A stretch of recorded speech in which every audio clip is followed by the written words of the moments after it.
Welcome to Human Risk, a podcast dedicated to the understanding of human behaviour as a risk. Here's your host, Christian Hunt. Hello and welcome back to the show. Today I'm exploring artificial intelligence, a subject that often divides people into enthusiasts who see it as nothing but a force for good and skeptics who think it's incredibly dangerous. I sit somewhere between the two, and I'm regularly playing with AI to see how it can make me and my clients more effective, but also so that I can understand the risks it poses. What I've discovered is that it's neither entirely good nor entirely bad. And if you've ever played with generative AI like ChatGPT and been disappointed, the reasons might be because you're asking it to do things it's not really designed to. If we can understand what AI's capabilities and limitations are, then we can make better use of it. And that's what this episode is all about. My guest is Professor Shannon Vallor, the Baillie Gifford Chair in the Ethics of Data and Artificial Intelligence at the University of Edinburgh. She's a philosopher by training, but her work uniquely integrates the perspectives of computer scientists, machine learning researchers, and legal scholars to address the complex ethical challenges posed by AI. Shannon has recently written a book called The AI Mirror, and this was one of those books that just blew my mind because it opened my eyes to what AI really is, thanks in particular to one very small anecdote that Shannon tells in the book, and I ask her to retell on the show. It changed my perspective on AI completely, and was a reason that I really wanted to get her on the show. In our conversation, Shannon and I explore the profound implications of AI on various aspects of our lives, from education to social media, and even democracy itself. Shannon shares her fascinating journey from a tech-savvy childhood to becoming one of the leading voices in AI ethics. We talk about the AI mirror, why she uses that metaphor, and get her refreshing perspective on AI, challenging some of the common misconceptions and revealing the true nature of the technology. So if you're curious about how AI is shaping our world, what it means for our future, and what the risks are, this is the episode for you. So please enjoy, as I know you will, my discussion with Professor Shannon Vallor on the AI mirror. Shannon, welcome to the Human Risk Podcast. Oh, thanks for having me here. I'm really excited for the conversation. I'm so excited to talk to you. One, because you've written a fabulous book that we will come on to talk about, but you have a wonderful job title, which is the Baillie Gifford Chair in the Ethics of Data and Artificial Intelligence. And I'm intrigued, what does that mean you do? That's a great question. So I'm a philosopher by training, but for the last maybe 10 years or so, I've worked more with computer scientists and machine learning researchers, data scientists and roboticists than I have with philosophers day to day, although I work with a lot of philosophers and legal scholars as well, and social scientists, because the ethics of artificial intelligence is this really vital area of research that cannot be tackled from a traditional discipline. So you have to bring together philosophical, legal, and technical perspectives to do it. So it was a position that was created at the University of Edinburgh by a gift that was given to the university by the Scottish investment firm Baillie Gifford back in 2018. And in 2019, the university advertised a named chair in the ethics of data and AI that was going to come with the funding to create a center that would fund up to 18 PhD students over a decade to develop interdisciplinary research in the ethics of data and AI. So this was the sort of position that I had been arguing for about 10 years needed to exist. And the University of Edinburgh was the first place to offer that kind of opportunity to me. So it was definitely an opportunity that I couldn't turn down. And so I came to the university in 2020 to take up that post. And how does one, I mean, you talked about you've been arguing it for some time. Obviously, this requires you to have a knowledge of the disciplines that go into that, so the tech side and the ethics side. How did you get into this field? Well, I think one of the things that is important to know about me is I'm a giant nerd. And so I grew up with tech. I grew up fortunate enough that even though my parents didn't have a great deal of money, they recognized the importance of computing for my education. And so I had one of the first early computers in the 80s in my bedroom that I could program adventure games on and teach myself BASIC and all of those things that created this passion for technology and the possibilities that it opened up for the future. So that was something that interested me from my early childhood. I was a giant Star Wars nerd at 6 years old already, dressed up like Princess Leia for Halloween in 1977, the full bit. And I think that carried over into my university interests. I was always passionate about science, but I wasn't in love with the purely technical aspects of scientific research. What I was really in love with was the power of science to change the world and to reshape what it is to live a human life. And so I always loved science fiction because science fiction presented new ways of living together, new ways of pursuing the things that make us happy as human beings. And all of that in the science fiction landscape is enabled by technology. So I was very much interested in that kind of social impact of science. And that wasn't something that was easy to find the right discipline to study. But I took a philosophy course, not because I wanted to be a philosopher, but as an undergrad, I took a philosophy course simply because it fulfilled a requirement that was necessary at the university degree level. And it was a course in ethics. And again, I just took it because it was at the right time of day for my work schedule and it met the general education requirement that I hadn't fulfilled yet. I had no idea that it would change my life, but I changed my major within 3 weeks of starting that course. Wow.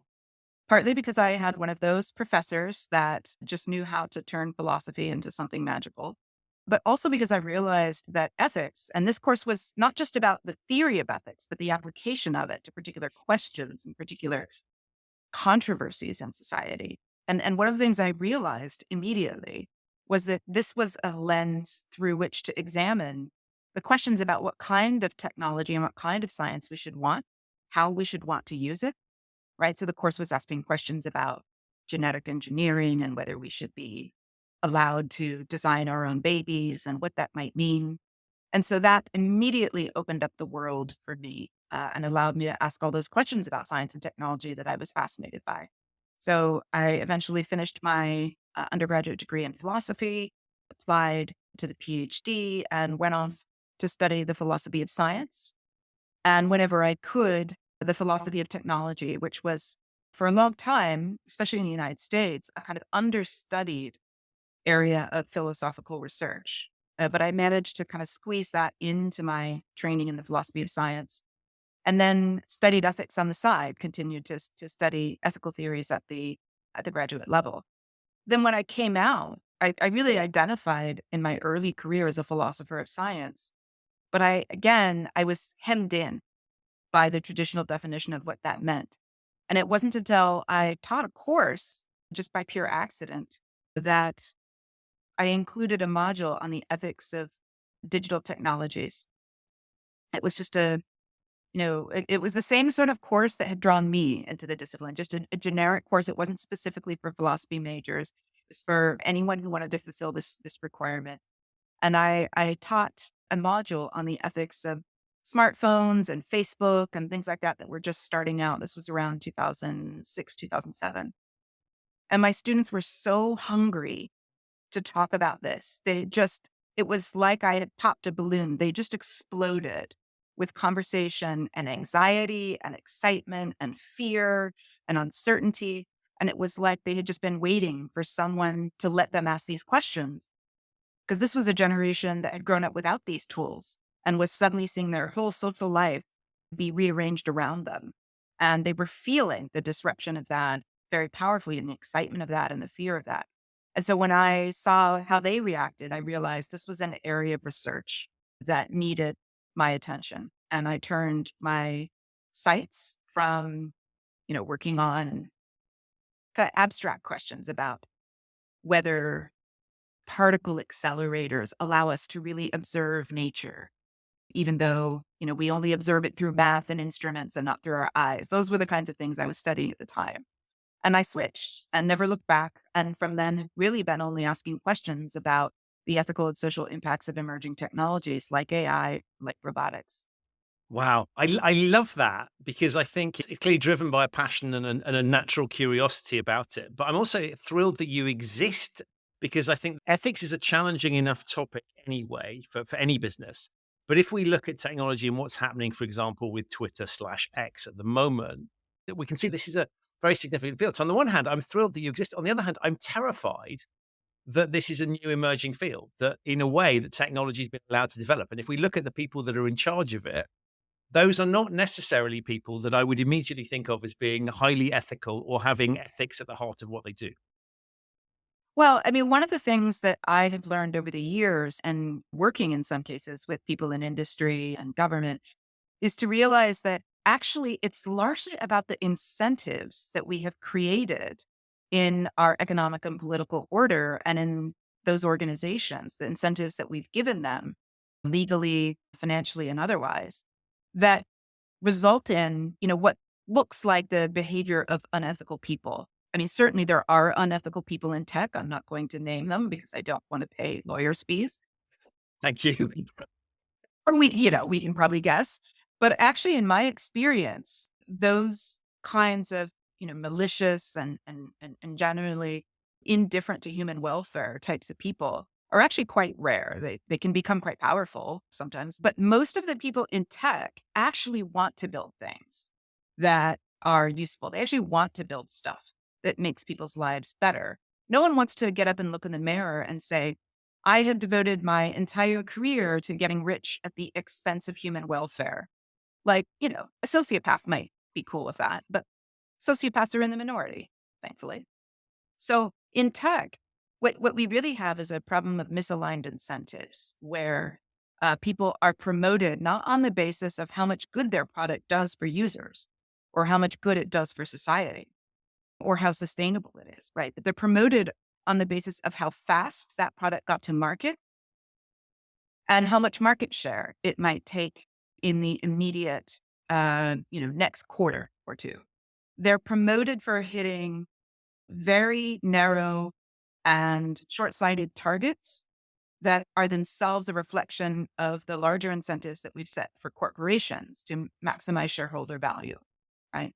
And what you get from that looks very much like an unethical culture or an unethical way of doing business.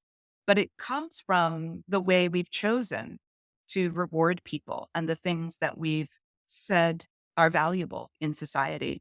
So those are the things we need to change, which is great news. Because actually, if the problem was that everybody in tech was unethical, that would be impossible to fix, right? There's no magic pill we've ever developed that makes people ethical. There's no magic education, actually, that makes an unethical person ethical. I mean, I think people can change, but it requires a tremendous amount of effort. It has to come from within. If we had to change the ethical character of everybody in tech, we'd be doomed. But what we have to do is change the incentives that drive those organizations. And that's something that I spend a lot of time thinking about how we can do. As you were talking, I was thinking about other industries where similar challenges. I mean, banking is a classic example, but then we can think of others. And obviously, the challenge, I guess, with tech is that in many cases it's not regulated. So we're not moving from a position of weak regulation. We're moving from a position, in many cases, of non-existent regulation. Partly because I guess in some cases, things like social media, nobody had thought to regulate those things. So Well, that's not true. No, people did immediately say, look, these tools are incredibly powerful. They pose immense risk to democracy, to the integrity of the information ecosystem, to people's privacy. And instead, those people, myself included, were told you can't regulate this technology because it will stifle innovation, right? So there was a rhetoric, a very specific kind of anti-regulation, neoliberal rhetoric that was put out immediately at the moment those digital transformations began that forestalled any attempt to govern them well. And now we pay the price for that, right? Now we see what the public sphere looks like. We see what political discourse looks like. We see the problems of disinformation. Those are all the problems that people like myself and many others, I certainly wasn't alone in seeing this, People like myself 15 years ago said, this is what we're going to see if we don't put some effort into governing these technologies. And the other thing that's really important, and I find I have to kind of restart this narrative with AI again, is that regulation doesn't stifle innovation. It doesn't even stifle profit when it's done properly. And to be clear about this, look at Boeing. Look at where Boeing is today after being allowed for a couple of decades to engage in efforts to capture its regulator and to undermine the values of safety and quality in exchange for shareholder value.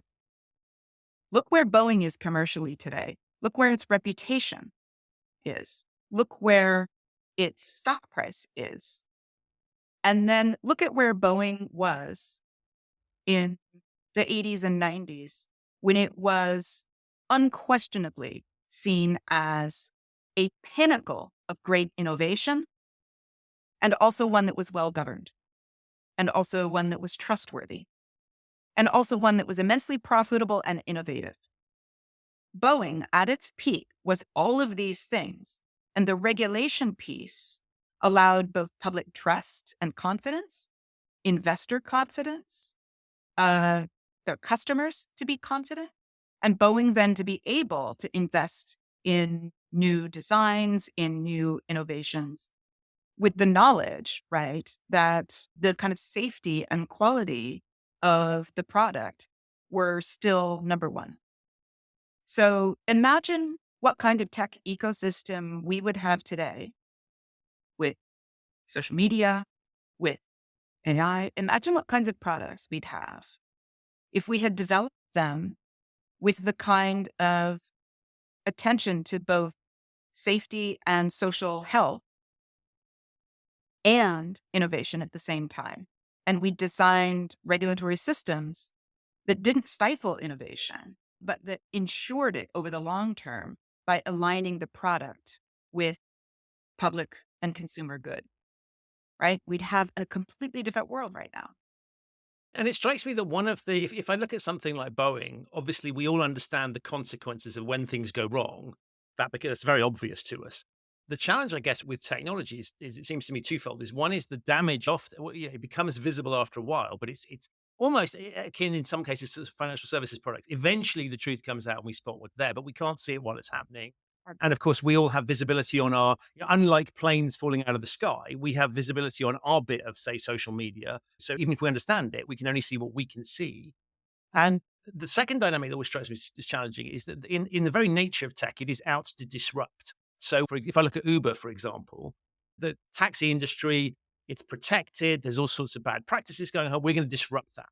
And so the idea that regulation is viewed as positively within the industry is quite challenging because often regulation closes them out from things for very good reason often. And therefore there is this natural regulation's a bad thing mentality. Regulation is something to be fought, to be challenged, to be bent. So if you look at those two dynamics, you can sort of see, I guess this is a lot harder than, say, regulating the airline industry. I agree, but harder doesn't mean impossible. And I have a PhD student at Bhargavi Ganesh who's actually studying the history of regulation of tech and looking at how we've encountered challenges like this in the past with other technologies that were very difficult to regulate when we didn't have the kind of regulatory tools we needed and we had to invent them on the fly. And it's a way of understanding that regulation itself needs to be innovative. So the kind of regulation that works in aviation is not exactly the kind of regulation that's going to work in the AI ecosystem, right? We know that. We can't just copy that model over, right? But if you think that the idea that we can't copy an existing model over means that we can't regulate a new kind of technology, means you've kind of thrown in the towel on the idea that regulation itself can innovate, that we can develop new forms of governance that fit the task. And that's what we need to do with AI is think about what new forms of governance will suit this particular kind of technology. So one of the problems that you mentioned is that with airlines, we can very easily regulate and assess the safety of the technology by looking at the level of the incident, right? A single incident, hundreds of people die. very clear cut. It's very rare, if not virtually impossible, for a single social media post to kill 300 people in, an instant. But it is possible for problems that occur in the social media ecosystem at scale to have even greater effects in terms of not just disinformation and things like that, but even things like loss of life. So if we think about the disinformation that came out around COVID and vaccines and how that's now causing a massive decline in vaccine adoption, not just for COVID, right, but for measles, for even polio is making a comeback in some places, right? Now, that's going to cost a lot more lives than a single plane crash. But it's not going to be caused by any one anti-vaccine disinformation post. It's caused by effects at scale that happen across the entire social media ecosystem. And we see that with AI as well, right? Deep fakes are a problem, but one deep fake is not the problem. The problem is an ecosystem that's littered with deep fakes in such a way that no one actually trusts the real information when it comes out. And therefore, you can't get people to act and make safe or responsible decisions because they're acting on a context that no longer earns their trust. Those problems can bring down whole democracies, and they still may, right? And that's far more catastrophic than a plane crash. But the problem is we can't identify the incident. So we have to be able to have new models of harm and new models of governance that can treat the kinds of harms that happen at scale and over time and that build up and attack the foundations of our institutions, as opposed to things that, take lives in an instant in a very visible and local way. And it's interesting as you're talking, because I was thinking about the protections that we've built into society historically, whether that's having a free press or whether that's independent judiciary or the fact that we could trust messages that came from certain sources. And of course, the disruption, to your point, is hitting all of those things. And so many of the conventional things that we've leaned on in other contexts suddenly are themselves under threat. So it's not just a case of immediate threats are there. Some of the things that we've lent on, almost the cornerstones of civilized society, if you like, in democratic society, Right. those are under attack at the moment. And so I guess our traditional go-to lines of defense, for want of a better phrase, those are being undermined by this process. That's right. And again, those were things that were anticipated over a decade ago. And people said, look, this kind of disruption has the potential to saw through the planks on which we're standing as a society. And disruption is only good if it leads to something stronger and more resilient and more beneficial. Disruption is not good for its own sake. And disruption is not good if what you're disrupting is the foundations of the society that are holding you up. And things like the media ecosystem that has been brought to its knees, things like the damage that we're seeing start to pile up in the education system as a result of AI tools that have introduced to an already weakened educational environment that is, stressed for other reasons having to do with declines of public funding and political support and loss of public trust in education systems. And then you bring in a technology that further disempowers educators, and you get a very brittle system that can be tipped over very quickly. And those are the sorts of things that hold society together, right? Things like education, things like the banking and financial system, things like a health system, things like the media and, the information ecosystem and the fundamentals of political norms, democratic norms. Those are all things we're seeing being eroded by forms of disruption that develop almost in the way that cancers do, right? Without any kind of internal logic or direction or boundary. They just kind of grow in all directions and consume everything around them, whether the things they're consuming are necessary for your life or not. That's what a cancer does. And we shouldn't have the sort of tech that grows like a cancer. We should have the sort of tech that's directed growth by design that's aligned with human flourishing. And that's what my work has always focused on. That's what my books talk about, is reconceiving the tech ecosystem as something that has to be guided and legitimized by these ethical values. And I think that's a beautiful segue into the AI mirror, because I want to make sure we leave enough time to talk about that. Why have you used the analogy of a mirror in the title? So I started writing this book 5 years ago in 2019, and I already had the title back then. And what was interesting is that was, a few years before we saw the rise of large language models and generative AI. But it was already clear what direction AI was moving in, which is moving towards larger and larger data sets drawn from more and more indiscriminate scraping of human generated data, human behavior, human speech, human images. And so I started writing about the particular kinds of ethical risks that come from building AI in this way, and from building AI in ways that are trained to imitate and reproduce the patterns of human decision making and human behavior. And then generative AI and large language models came onto the scene. And those were the logical extensions of this approach. And so the AI Mirror as a book came to largely be about the kind of AI that we are surrounded with today. So it was very fortunate for me that I'm working along this track. And then the book was half written when these technologies arrived so that I could simply extend it around them.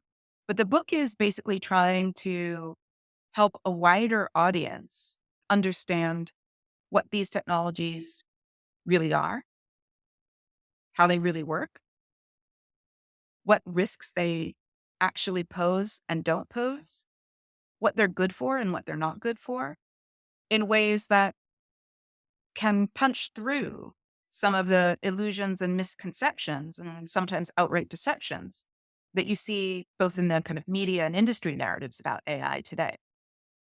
And so the fundamental insight of the book is that instead of understanding these tools as minds, which is the metaphor we're encouraged by these industry and media narratives to use, right? These are new digital intelligences, new machine minds, new beings or entities that think and understand and reason like we do. Instead of using that metaphor, which I show in the book is a fundamental misconception of what these tools do and how they work, I replace it with the metaphor of a mirror, which turns out to be a much more apt and illuminating way of getting people to understand how these particular kinds of AI technology work. So I can explain this a little bit more fully for readers who Please do. Yeah. still be a little confused about what AI tools have to do with mirrors. So the way mirrors work is they collect light that contains certain kinds of patterns, the patterns of the thing that the light just bounced off of, right? And those patterns are then captured by the mirror's surface and then bounced back to us so that we can see them. Now, there are patterns in our data. Our data are the light that are used to train AI mirrors. And just as the properties of a glass mirror's surface, the physical properties of it determine how it reflects light, with what degree of magnification or distortion, for example. The properties of that glass coating are what determine that. Think of the properties of an algorithm, the machine learning algorithm that we use to build AI models, and then the ultimate state of that algorithm after the model has been trained, right? The properties, the mathematical properties of those algorithms and the structural properties of those algorithms are like the properties of the coating of a glass mirror. They determine how it will reflect the light. That is, how it will reflect the patterns in our data. Which patterns will be amplified? Which patterns will be excluded or ignored, right? Which patterns will be distorted and how? Algorithms that we choose when we decide to train an AI model like GPT, those determine how the model, which is the mirror as a whole, functions. And then the light that we choose to expose that mirror to, the training data that we select for it, is the other piece of the puzzle. And when you put the algorithm and the training data, or the mirror surface and its light together, what you get is a reflected image. And so the outputs of a tool like ChatGPT are the mirror images that get bounced back to us. Now, the interesting thing about this that I think is really important is a mirror does not produce a duplicate of the thing that it reflects. So when you go to your bathroom mirror and you see your own face, you're not confused, unless you're suffering from, for example, some kind of dementia. You're not confused about the fact that that image is not a second face. You know it's not a second face looking back at you. You know it's a reflection, and you know that a reflection is actually just a sort of shallow, superficial resemblance of the thing from which it's derived, which is your face. Your face has 3 dimensions. The mirror face does not. So your face has depth. Your face has agency. Your face has inner contours. Your face has a smell. Your face has a feel, right? The mirror face is a very superficial extraction from that. But when we talk to AI tools like ChatGPT, which is an interface created on the base GPT model that allows the model to, interact with you. When we talk to something like ChatGPT, it's very easy to think that we're actually talking to another mind, a machine mind, or another intelligence. But that would be the same sort of mistake as imagining that there's another face looking back at you from the bathroom mirror. What you're interacting with is a reflection, not just of your mind, but a reflection of a composite picture of human minds that has been captured by the training data, right? And just like a reflection of a face is not the full thing, is not a duplicate, does not have the powers of a face, a reflection of a mind is similarly shallow. And when these models break down, that is when they fail to function in the intelligent ways that we are led to expect. And one of the, fun things about these tools is they can be incredibly competent and impressive. And then suddenly we ask them a slightly different question or a question in a slightly different form, and the performance falls off a cliff. And suddenly the model doesn't seem to understand anything at all, right? And I give some examples of these in my talks to convince people maybe who, haven't seen these kinds of profound failures of the models, even advanced models like GPT-4. When that happens, it's because the mirror image is incapable of functioning like a mind. It doesn't have the flexibility. It doesn't have the reasoning capacities and understanding capacities that minds do. So in the book, I basically unpack this metaphor and show all the ways that it explains both the impressive capabilities of these AI tools, but also their limitations and failures. I also use it to explain why we don't have to worry about these tools becoming powerful overlords that become conscious and seize control from humanity the way that people like Elon Musk would want us to believe. And that, in fact, these tools do pose some pretty substantial risks to humanity, but they're risks of a very different kind. They're not the risks that would come from an alien intelligence entering the world and threatening us.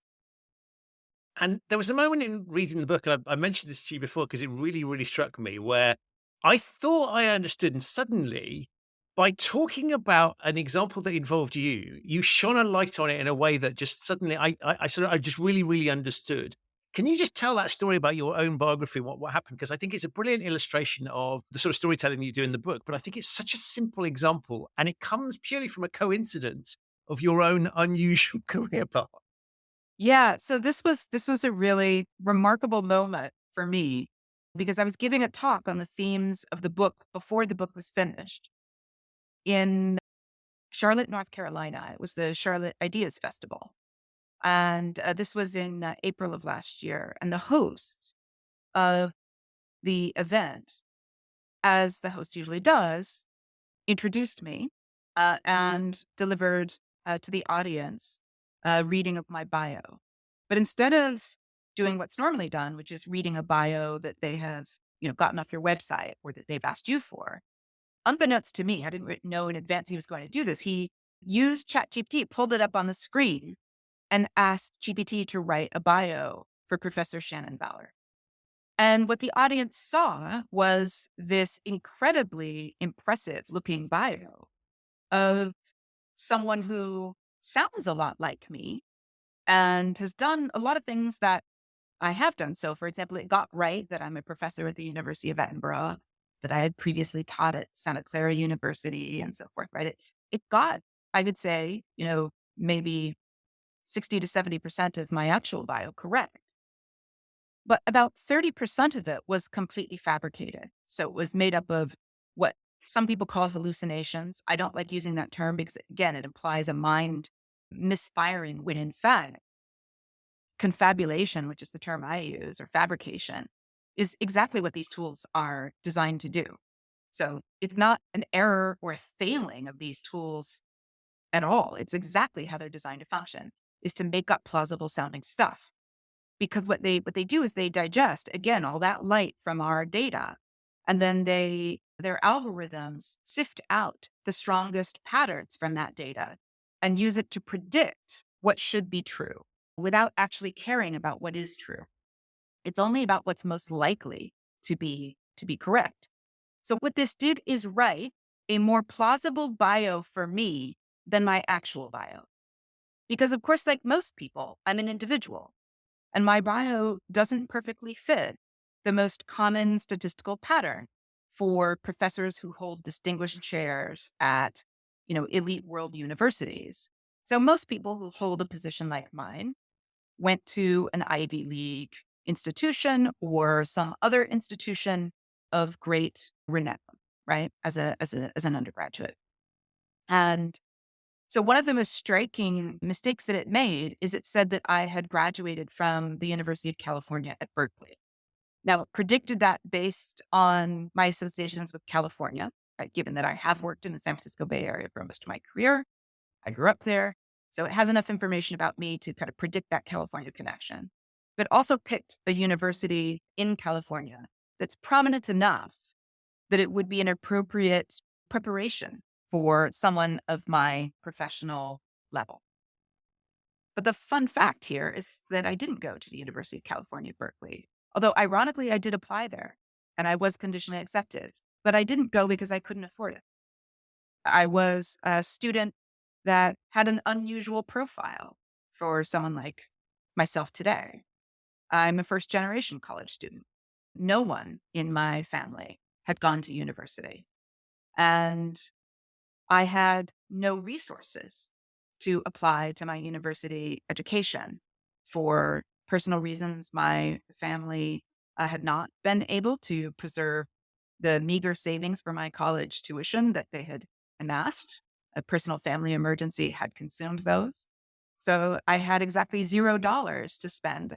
And as a first generation college student, I wasn't even aware that student loans existed. No one had talked to me about that. My parents had no experience with university life. They didn't even know this was an option. So when I saw the tuition for UC Berkeley, modest as it was, couldn't do it. And I knew I also had to work full time because I wasn't living at home and had to pay for a roof over my head. So I couldn't go to a university that required me to be in class all day because that was what my job did. It was requiring me to be at work all day. So I picked the path that was plausible for me in those circumstances, which is to go to a 2-year community college at night, which was the most dirt cheap option available and allowed me to take night classes, and then transfer eventually to California State University, which is a less prestigious, less selective system in California that is nevertheless far more accessible to people like me, to first generation college students, right? Much more affordable and also offers much more flexible scheduling, lots of night classes. It's designed for working students. So that's where I went. That's where I finished my undergraduate degree. Now, what's really interesting is that that would never have been captured by the ChatGPT tool, even if there were indications of that in the training data somewhere, right? Somewhere where my CV lists California State University as my alma mater, it would discard that because that's such an unlikely place for someone who is a named professor at the University of Edinburgh to have come from. And what that really opened my eyes to is the fact that these tools not only make stuff up, but they make stuff up that erases all of the interesting differences in our experiences and our histories and condenses them to the most likely and plausible patterns. And that's incredibly harmful in a lot of ways, right? It's why, for example, still for many image models, and this was certainly true for the first few years that they were out, tools like Midjourney and Stable Diffusion, Dolly. If you asked, Stable Diffusion to represent CEOs, they would all be graying hair white men. If you asked for artists, right, they would all be men, weirdly often looking like they came from the 19th century or 18th century, but that's another issue. But the point is that these models don't represent society as it is. They represent a very distorted view. And so in the book, I talk about the kinds of mirror distortions that these tools produce and why they produce them. They produce those mirror distortions because they produce the most statistically common features of the data set rather than what's true of you in particular or what's true of a particular situation. And so the facts don't matter. All that matter are what is most expected. And so think about, the use of a tool like that to automate something like career advice for students and to tell them what sort of trajectories are open to them. Well, it's going to tell you that the only trajectories open to you are the ones that most people like you have traveled. When, my own history and the history of many others shows that actually, if you explore other paths, you can create much more interesting lives for yourself than the most common or predictable path that people like you have traveled. And so I began to think about the way that these tools, if we use them to automate our own decisions, if we use them to automate and inform our expectations of ourselves and one another, will actually diminish the space of our freedom and our potential. And so the book is very much about how to fight that, which isn't about fighting the tools themselves or seeing the tools themselves as the problem. It's about understanding what these tools do and ensuring that they're not used in ways that actually diminish our own self-understanding and our own potential. And that, I'm still as hearing you talk about it now. It's still know where the story is, but it still blows my mind when you go into those levels of detail because on the one hand, it's just a sort of silly data problem. But Sure. because of what the data is being used for, it starts to become incredibly significant. And the bit I thought was really interesting was when you then take that sort of averaging out, for want of a better phrase, that's the most common sort. Yeah. When you then pull that into some of the fields for which this is being used, you can start to see, and well, come on, listeners, don't worry, there is a positive angle to this that we try and finish on. But if we look at sort of what is it being used for, you make some very strong arguments about actually it's incredible. We're pointing it at the wrong targets and we're using it for precisely the things that are going to cause us problems. Can you talk a little bit? I mean, I love when you talk about education, for example, where it's being used there. Can you highlight why this is so nefarious? We've seen why it produces and this is being incredibly simplified, unhelpful results. But actually, when we start with where we're looking to deploy this stuff, or where the powers that be are looking to deploy this stuff, makes it even more dangerous. Yeah, that's right. So think about AI in education, since you brought that example up. There's actually lots of ways that AI could be used to advance the mission of educators. But to do that, you'd have to ask educators, what sort of problems have you not been able to solve with the resources available to you? And what sort of problems could only be solved by some kind of technological intervention, right? And then you might be able to think about AI as a way that could that we could improve the capability and resources available to educators and to their students. But that's not what happened, right? The AI for education has never been educator driven. It's market driven. And then someone builds a technology like ChatGPT or Gemini or Claude or any of these models, which was not developed specifically with educators' aims in mind. And then those technologies get forced onto educators who are told, okay, this is the new thing. You have to use these or fall behind. And students hear the same thing. So students are told, here's the new tool that you have to use if you want to stay ahead and if you want to be most efficient in your work, because your peers are going to use it.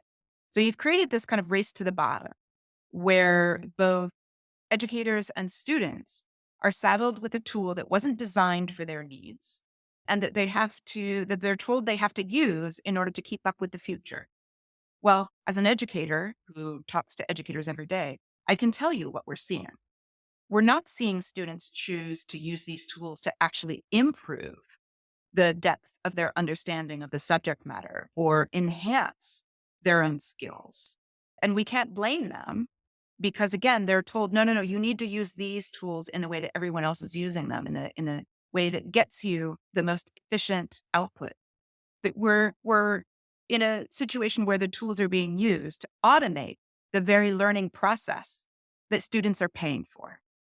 So we've seen some early evidence of this also. It's not just kind of our guesses. We're seeing studies bearing this out, that students who use generative AI tools to prepare exam answers, for example, or write essays, will perform better on average, not the peaks, right? The peaks performance you still can't get from AI. But students can, on average, do better using these kinds of tools, often on an exam or on an essay, than students who didn't use these tools. But then researchers examined the same students on the same material a period of time after, right? Short period of time after, but didn't allow any of the students access to the AI. So you had a control group that had never used the AI, that had done their own work, and on average had performed worse as a result. And then you had the students who had used AI and on average performed better. Then you tested them again. Well, predictably, the students who had used AI now perform worse on an exam they've already taken, right, than the students who never used AI at all. Now, what does that tell you? It tells you that the performance was an illusion. The increase in performance was an absolute illusion. It was the AI that achieved that, not the students. And the students actually have acquired less knowledge and skill than the students who never picked up the tool at all. And yet we find large numbers of our students saying, of course I use ChatGPT to automate my learning. Everybody does, because that's what we're supposed to be doing. And because that's what we have to do to be competitive. Educators are being told to use these tools to prepare their lectures, even to mark students and give them feedback, right? So there's an old film clip that has kind of circulated in social media when educators talk about this. It comes from, I think, the film Real Genius from the 80s. And it's a lecture hall.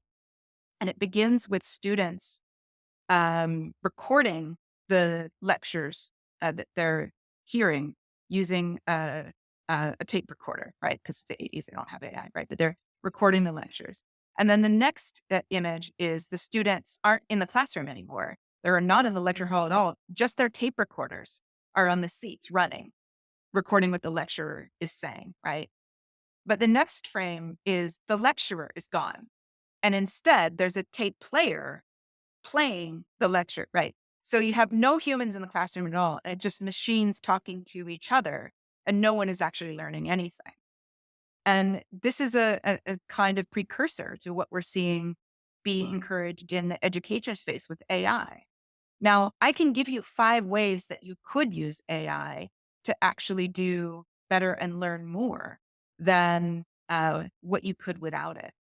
But that would require AI designed for different purposes. That would require AI designed with and for educators and students rather than what we have. So I think this can be generalized in a lot of areas. There are a lot of applications of AI in health that are immensely beneficial and that we should be investing in.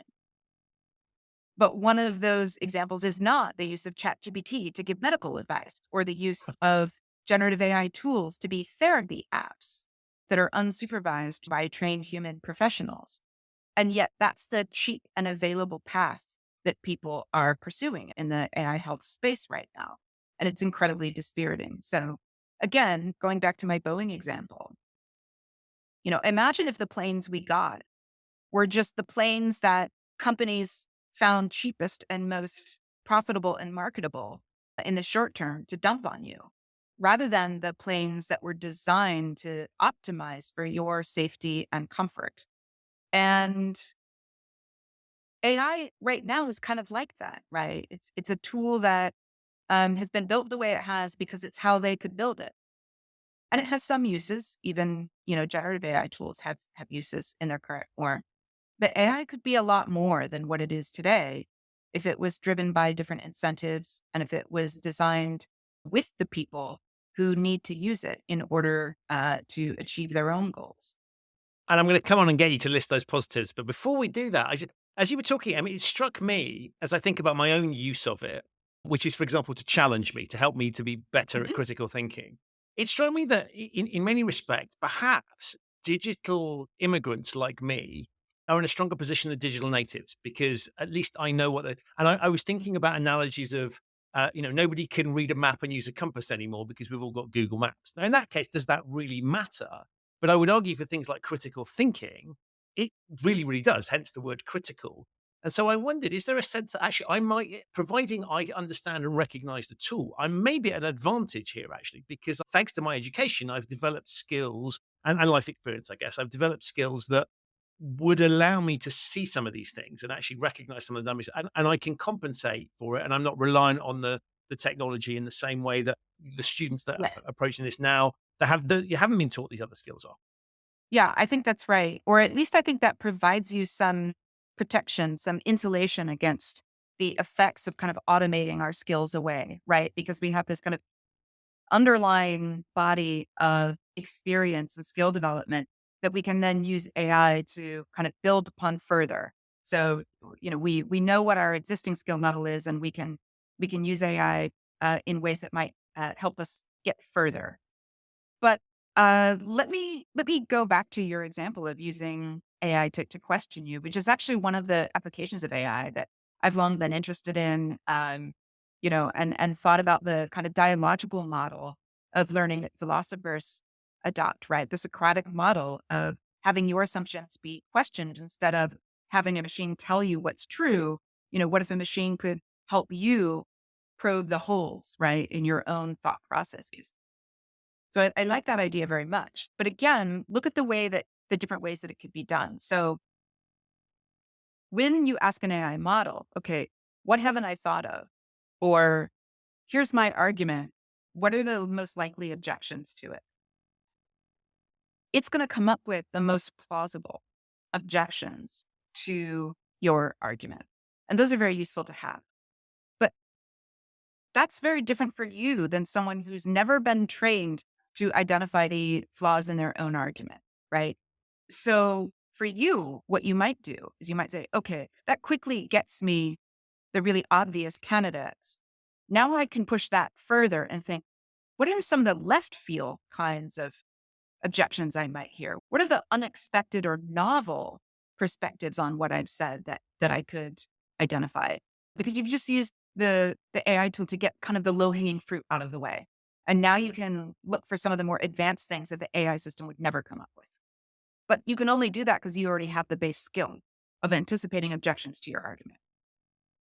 Now, a student who's only been educated with a kind of, AI as your tutor model is likely to have relied on the tool from the very beginning to do the work of identifying the objections and flaws in their argument.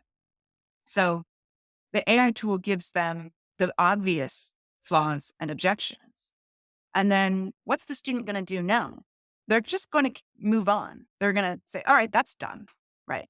Because the student doesn't have a conception necessarily that there are more interesting angles to take that the AI system won't have in its training data. And they won't have the skill to necessarily imaginatively take their mind to those places that you have. So there's a very different skill model, right? When you develop the base skills and then use the AI tool to kind of get you to a higher level. So I talk in the book about Alfred North Whitehead, who talks about mathematics as a form of cognitive automation. And he wrote about this in the early 20th century, long before we had computers and AI to help us with these things. But even then we had algorithms. Algorithms go back to the 9th century. So we had algorithms that could help us move through mathematical and calculation challenges more quickly and automate really certain parts of mathematical reasoning. So Whitehead talks about how he says civilization advances by the number of mental operations and tasks we can perform without thinking about them. And what I pointed out is that Whitehead didn't envision a world where it would be the higher order tasks that you could automate, right? He was thinking about using algorithmic automation of mathematical reasoning as a scaffold. So you automate this low level stuff, the low hanging fruit, using those mathematical tricks that every math student learns, right, to solve a certain class of equations. That allows you to then move to a higher level of mathematical reasoning that you have no algorithm for, where you can actually work through the proofs yourself and kind of work your way through the problem. And if you still had to manually go through all that low level computation, you'd never get there to that higher level. And that's very similar to what we're talking about, right? The difference between using AI to sort of automate a lower level of cognition where you've already got that skill, but you just don't want to have to run through it every time. And then you can stand on that automated level and then practice the next higher level of cognitive activity versus what we're encouraging our students to do, which is never develop the cognitive skill on their own in the first place. And then they're stuck at that first level forever. And they're even worse than being stuck at that first level. They can even only do that first level for as long as they've got the machine there. And the minute you take the machine away, they're completely helpless and kind of cognitively disempowered. So that's the future we have to avoid. And so the book is very much about how to envision different relationship with AI and a different relationship with technology, where our goals, our needs, our capabilities are what's driving the bus. And the technology is just the engine to help us get there, as opposed to what we're being encouraged to think about today, which is as ourselves as the passengers in the back of the bus and AI driving, AI at the wheel, and us just hoping it takes us somewhere nice, which is, a terrible model for the future and one that we have to shelve and reconceive in a way that centers human capabilities, human agency, and human responsibility. So I think given where we're at time-wise, Shannon, we need to make sure we finish on a positive because I don't want people to think the book is doom and gloom. That is a positive, right? We know what we need to do. You mentioned some positive use cases for it in education. So just to counterbalance the negative stuff, give us some examples of the sorts of things that you're thinking where it could positively help. So some of the examples I give tend to be about much more tailored uses of machine learning on smaller and therefore also more environmentally sustainable data sets to solve, very targeted problems that people have identified that couldn't be solved in another way. So the example I give in the final chapter of the book comes from work done by Noelani Arista, who is an indigenous scholar of data and society, and who has used machine learning tools to develop ways of bootstrapping learning of the indigenous Hawaiian language in community settings in Hawaii. Now, this is important for reasons that took me a minute to understand, but then was really transformative when I understood it. When you teach the Hawaiian language, which is endangered and something that's incredibly important for the culture of Hawaiian people to preserve, when you teach that in a university setting at the University of Hawaii, right, it's taken out of the local community and it's homogenized into a kind of single generic form, right, of the Hawaiian language. And it's taught by a professor who has no local or community connection, likely to the students who are learning, who will come from different parts of Hawaii, who have different kinds of local community traditions. And the professor who's teaching them the language will not have those kinds of personal ties to most of the students in the room. So you've kind of taken the language out of its natural home and placed it into an academic setting where you can kind of learn the grammar and the vocabulary and all of that, But the local meaning of the language, which for the Hawaiian language is incredibly important, right? There is no, just as there's no kind of generic form of English, English has local meanings and local dialects and kind of local historical significance. That's even truer in the case of the Hawaiian language, but you can't learn it at home because nobody at home knows it, right? So what Noelani Arista did was work with machine learning researchers to develop a model of the Hawaiian language that could be used locally in the home and community setting for people to learn language outside of the university. Now, what that allows is a kind of bootstrapping operation where once you've brought the knowledge of the Hawaiian language back to those local places, it can be taught by people again. It can be taught by the elders again, which again is a very significant act. Like the teaching about the language and its significance to the local community is incredibly important for understanding the richness of the language. So once you use the AI tool to bring the language knowledge and competence back to the local setting, you can actually take the AI out at that point. Again, making the whole operation more environmentally sustainable and less costly, because now you've bootstrapped back something that was broken and lost and brought it back to its home, where it can be taught in the way that historically it always was. It can be taught from older generations to younger generations who can learn it in this local context. And I thought that was just such a beautiful encapsulation of how we ought to think of the power of AI technologies. We should be thinking about how to use AI technologies to recover and restore and repair things in our world that have been broken, that have been damaged, and to bring them back into their fullest and most meaningful form, whether that involves computers or not, right? Whether that requires devices or not. And so you can think about AI as a tool of recovery, a tool of rebuilding, a tool of sustaining. And that's very different from the values that we attach to AI today. Instead, we think of AI as a tool for maximizing efficiency and, cutting people's power out of the process and ensuring that humans can't mess up the efficiency of the system, and that you build AI to make these systems frictionless and cheap and fast. And those aren't the values that we need for the future. The values that we need for the future, right, are the values that are going to help us repair a broken environment, the values that are going to help us, restore the resilience of damaged and distrustful societies, the values that are going to help us strengthen those institutions that we've allowed to erode in the modern era. And so I'm really interested in applications of AI that can help us do that. Another example I give in the book is, we use AI very often in government to punish the most vulnerable people in society. We use it to do things like detect fraud in applications for welfare benefits or unemployment benefits, right? Now, when we do that, tremendous problems arise and have arisen in almost every case where this has been done, where lots of innocent people get accused of fraud by an algorithm that has been left basically on a kind of automated loop where humans aren't taking any responsibility for the mistakes that it's making and just allowing people, vulnerable people, right, to be told that their benefits are cut off, they've been fined, or even that they're subject to criminal penalties simply because an algorithm predicted that they were a fraudster, even though many of the people accused will be innocent. Now, that's an incredibly damaging way to use technology. It ends up leaving people less trustful of government. The Dutch government actually had to resign in 2021 over a scandal involving this kind of algorithm. And it leaves damaged families, right? So it leaves the social welfare system much weaker and more costly than it started, because you've actually built more pain and suffering and loss and difficulty into people's lives.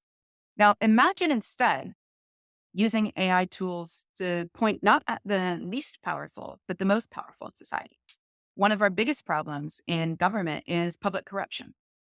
And imagine that if you use these tools to find the people in government who were most likely, based on signals in the data, to be committing embezzlement or getting kickbacks or collaborating unethically with donors or people who had put them on the payroll. Now, there would be false positives in that application too. There would be mistakes made. But pointing it at the most powerful people who tend to be the ones in positions, right, to commit acts of political corruption, those people actually have the resources to defend themselves. Those people can pay lawyers, right? And those people will demand accountability in the system. They will demand oversight in the system. They will not let an anti-corruption AI algorithm operate without incredibly rigorous standards, right? But the person at the bottom of the pyramid does not have that power. And so I'm really interested in, again, turning the polarity of AI in ways that instead of further immiserating people and making them more vulnerable, we can use AI to strengthen the integrity of our institutions. And there's lots of creative ways to use AI, I think, that we haven't explored because right now the power dynamics of AI are completely backwards. Wow. I think that uplifting message is the perfect way to finish. I was about to say to you, remind us what the book's called, but the one thing we haven't talked about, which is really easy to misread, is the subtitle of the book, because the temptation is to read it as machine learning. So, in reminding us what the title is, can you also just pick that piece up? Because I think that's really significant. Absolutely. Yeah, the title's meant to be tricky. So the subtitle of the book is How to Reclaim Our Humanity in an Age of Machine Thinking. Now, what's really interesting about that is, yeah, you can misread it as machine learning, but you could also take it literally to think that what I'm saying is we live in an age where machines think. And one of the things I point out in the book is that actually machines don't think at all. They don't have to. That's actually what makes them useful, is that they can get answers to some of our questions and solve some problems that we set them without having to do the work of thinking. Now, we need to do the work of thinking for lots of reasons, but it can be useful to have in our hands tools that can solve problems without the thinking having to take place. So I don't mean that we live in an age where machines think. So what do I mean? Well, I talk in the book about the ways that we have started to understand ourselves on the model of machines, and that we have started to set ourselves and one another expectations and standards that are fitting only for machines, and that we reward people, we reward children, for example, for behaving more like a machine learning algorithm than a person. So if you think about the way that we educate our students now, right? For the most part, what we ask them to do is to rapidly and efficiently produce, in response to test prompts, the most plausible and expected answers in the most standardized form possible, right? We don't reward children for thinking outside the box. We don't reward children for coming up with answers that the test takers didn't anticipate. We reward children for acting like machines. And then we tell them as they get older that actually they're not as fast as the machines and they're not as consistently accurate as the machines. So we end up with a model where people are treated like underperforming machines. And so when I say it's an age of machine thinking, that's what I'm describing. It's an age where we have dehumanized our own thought processes and our own capabilities and begun to compare them to what machines do and judge them on the standards that we apply to mere machines. And that's what I want us to reclaim our humanity from, is that kind of diminution of what it is to be a human, intelligent, thoughtful, creative person, which is far richer and far more impressive than anything that the most powerful machine today can do. Wow. What an amazing note on which to finish. I could keep this conversation going forever. You are absolutely fascinating to speak to. Thank you for writing. Genuinely, that little anecdote about your bio just opened my eyes in ways I hadn't imagined. And the rest of the book is equally fabulous. So it comes highly, highly, highly recommended as people detect it. But as well as thanking you for the work that you do generally, I think it's really important.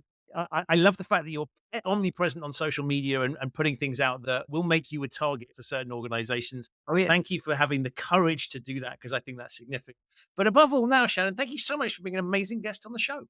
Oh, thanks so much for having me. It was a great conversation. And thanks for giving me the opportunity to talk. Thank you. So that's it for this episode of the show. My enormous thanks, as ever, to you for listening and to Shannon for appearing.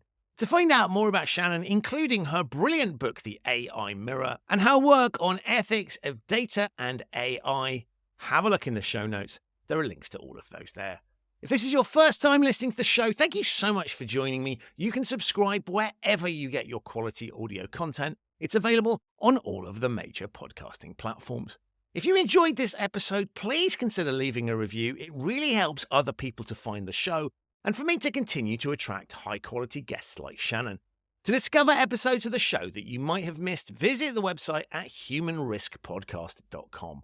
I will be back very soon with another episode of this show, but in the meantime, stay safe, and maybe the next time you interact with AI, take a moment to consider what it's reflecting back at you. Thank you so much for listening, and I'll see you very soon on another episode of the Human Risk Podcast.